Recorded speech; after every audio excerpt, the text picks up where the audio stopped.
দর্শক আর সাবস্ক্রাইবার আপনারা কেমন আছেন? আশা করি সবাই ভালো আছেন। দেশ কিভাবে পরিষ্কার পরিচ্ছন্ন থাকে এইভাবে যদি এই যে আমার থাম্বনেলটা দেখবেন, আমরা কিন্তু সবাই এইভাবে ময়লা ফেলি, বাসার ছাদের থেকে ফেলে দিই, বাসার দোতলা তিনতলা চারতলা জাস্ট পলিথিনে ভরে জানালা দিয়ে থরো, জাস্ট থরো, রাস্তায় পড়ুক, ঘাটে পড়ুক, নদীতে পড়ুক, যেখানে মনে চায় সেখানে পড়ুক, কোনো তোয়াক্কা করি না। তা সরকার কি আইন করে করে এইভাবে কি করা যায়? দেখেন, আমি কিন্তু আজকে থাম্বনেলটা এই জন্য এইভাবে দিয়েছি যে আমরা কিন্তু এইভাবে ফেলি ময়লা।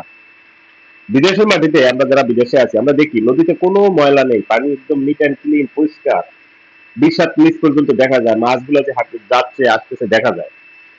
আমরা বিদেশে আসলে ঠিকই আইনগুলো মানি, কিন্তু দেশে যাওয়ার পরে আমাদের মাথার ভিতরে যেন কি হয়ে যায়, তখন ওগুলো আর থাকি না। জানি যে এখানে এইভাবে অনিয়ম করা যায়, অনিয়ম করলে মনে করেন যে তেমন কিছু হয় না, কিন্তু বিদেশে আপনি কিন্তু জরিমানা হবে, জেল হবে, জুলুম হবে, অত্যাচারিত হবেন। কারণ আপনি খারাপ করেছেন, তার বিনিময়ে আপনি যেটা প্রাপ্য সেটা পেয়ে যাবেন, সেটা একেবারে কড়ায় গন্ডায় আপনাকে হিসাব করে বুঝিয়ে দেওয়া হবে।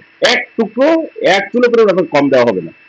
আপনি যেটা করে ভালোটা করলে ভালোটা পাবেন, খারাপটা করলে খারাপটা পাবেন, ব্যাস। কিন্তু বাংলাদেশে যাওয়ার পরে আমরা বিদেশে থাকি, যারা বিদেশ থেকে যাই দেশে, দেশে যাওয়ার পর আমাদের আর ওটা আর মাথায় থাকে না, কারণ এটা একটা অনিয়ম। এখানে অনিয়মটা এখানে নিয়মে পরিণত হয়েছে। অতএব যারা আহ আছেন, দেশে থাকেন বা বিদেশ থেকে যাওয়ার পরে দেশে যাদের এই ধরনের হয়, তাদের প্রতি অনুরোধ, আসলে এটা করবেন না। এটা আসলে সরকার আইন করে আসলে দেশটা পরিষ্কার পরিচ্ছন্ন করা যায় না। আইনকে মানতে হবে, যাদের প্রতি এটা, যাদের জন্য করা হয়, দেশের জন্য, দেশের ভালোর জন্য, আমরা কিন্তু সেই আইনটা মানা উচিত এবং আইনের প্রতি শ্রদ্ধাশীল হওয়া উচিত। যাই হোক, আজকে এই থাম্বনেলটা এইভাবে আমি দিয়েছি।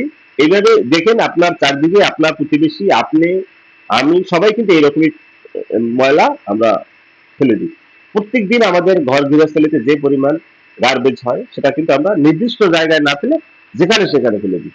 অর্থাৎ দেশটা আপনার আমার, পরিষ্কার রাখার দায়িত্ব আপনার আমার। ভালো থাকবেন সবাই। আসসালামু আলাইকুম।